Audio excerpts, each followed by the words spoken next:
Oh dear. The internet noticed. And this time, it wasn't kind. A short Instagram video posted by Meghan Markle following a high-profile gala appearance has sparked a wave of mockery, and, according to Fashion World whispers, may have left a designer fuming behind the scenes. On Saturday, February 7, the 44-year-old Duchess of Sussex attended the 15% Pledge fundraising gala in what was billed as a custom Harbison studio creation, a strapless white gown with a black-trimmed sweetheart neckline and a dramatic black scarf cascading into a long train. On paper, elegant. On camera? That's where things unraveled. The now viral clip shows Meghan walking outdoors with the black scarf dragging along the ground, fully sweeping the pavement. Viewers were quick to point out that dragging fabric through the street has nothing to do with price point and everything to do with respect. Couture or clearance rack, letting a train trail across the ground reads careless at best and contemptuous at worst. Fashion insiders, speaking quietly but pointedly online, claim Harbison Studios' leadership was less than pleased. Rumors began circulating almost immediately that the brand's CEO was livid, not just because the dress photographed poorly, but because it made the craftsmanship appear amateurish. The gown's structure, critics said, looked oddly rushed. Thick satin fabric appeared wrinkled and creased, seams looked uneven, and the bodice failed to sit securely.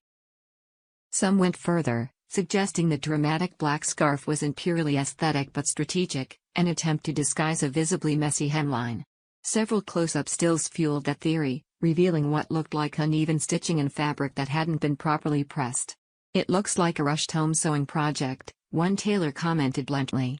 "No reputable atelier would send a client out like that." The fit itself raised eyebrows. The bodice appeared too loose, forcing Meghan into a stiff, chest-forward posture to prevent slippage. Rather than flattering, the effect exaggerated her shoulders and created tension through the torso. A properly fitted gown, observers noted, wouldn't require its wearer to hold their breath all night.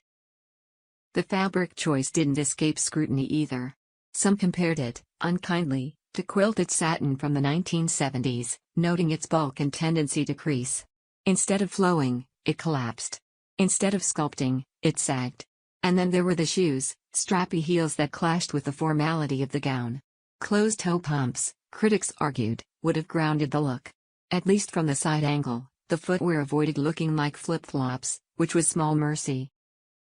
One persistent rumor suggests the dress may have been rented, limiting alterations and forcing last-minute fixes, possibly tape or temporary hemming. That would explain the uneven finish and the visible distress in the fabric. But even if that's the case, industry professionals insist the responsibility still lies with the wearer to present the garment respectfully. As the backlash grew, whispers of a quiet blacklist began circulating. Nothing confirmed, of course. Fashion houses rarely announce such decisions. But insiders note that designers do take note when their work is made to look substandard on a global stage. In an industry built on image, one viral misstep can be enough to sour future collaborations. Tailors and dressmakers were particularly incensed. Several expressed embarrassment at seeing such sloppy finishing presented as high design.